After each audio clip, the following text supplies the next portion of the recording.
দিনটা ছিল Saturday and এই দিনকে সন্ধ্যাবেলাতে আমরা সবাই মিলে বেরিয়ে পড়েছিলাম কিছু না ওই আর কি বন্ধুদের সাথে গাড়িতে করে একটুখানি লং ড্রাইভে যাওয়ার কথা ছিল। অ্যান্ড তারপরেই তো প্ল্যান হয়েছিল যে আমরা আজকে বাইরের থেকে ডিনার করে রাতের বেলায় বাড়ি ফিরবো। তাই হোক গাড়িতে তো উঠে গিয়েছিলাম অ্যান্ড ওঠার সাথে সাথে এরা সবাই ওই আর কি স্প্লিটসভিলা রোডিস ওইসব নিয়ে গল্প শুরু করে দিয়েছিল।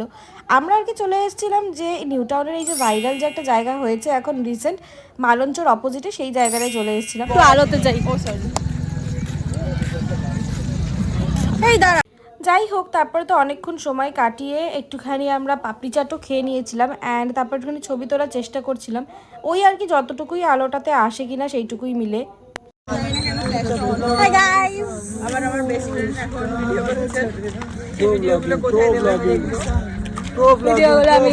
অ্যান্ড তারপরেই তো চলে এসেছিলাম বারকাসে। এটা একটা অ্যারাবিক রেস্টুরেন্ট অ্যান্ড এখানে মান্ডি নাকি শুনেছি খুব ফেমাস। আমরা কখনো খাইনি আমি আর অর্ণব, তো তাই জন্য বললাম যে না ঠিক আছে চলো আজ মান্ডি ট্রাই করা যাক।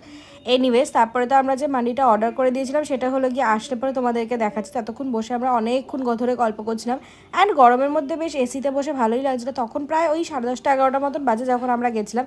অ্যান্ড তারপরেই তো দ্যাটস ইট, চলে আসলো আমাদের মান্ডিটা। এটা ছিল Arabian mix mandi and as usual তোমরা দেখতে পাচ্ছ এখানে কিন্তু ছিল চিকেন মাটন অ্যান্ড তার সাথে এটা একটা বাসা ফিশ ছিল and trust me the fish was so good in quality.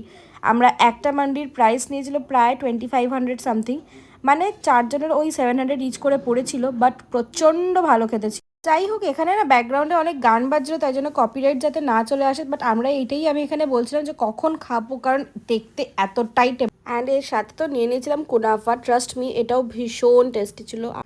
আমরা এতটাই খাওয়া দাওয়া করে নিয়েছিলাম যে লাস্টটা পুরো শরীর ছেড়ে দিয়েছিল, মানে কখন বাড়ি গিয়ে ঘুমাবো তাই আর কি। So that's it for today's video, দেখা হচ্ছে পরের ভিডিওতে, বাই।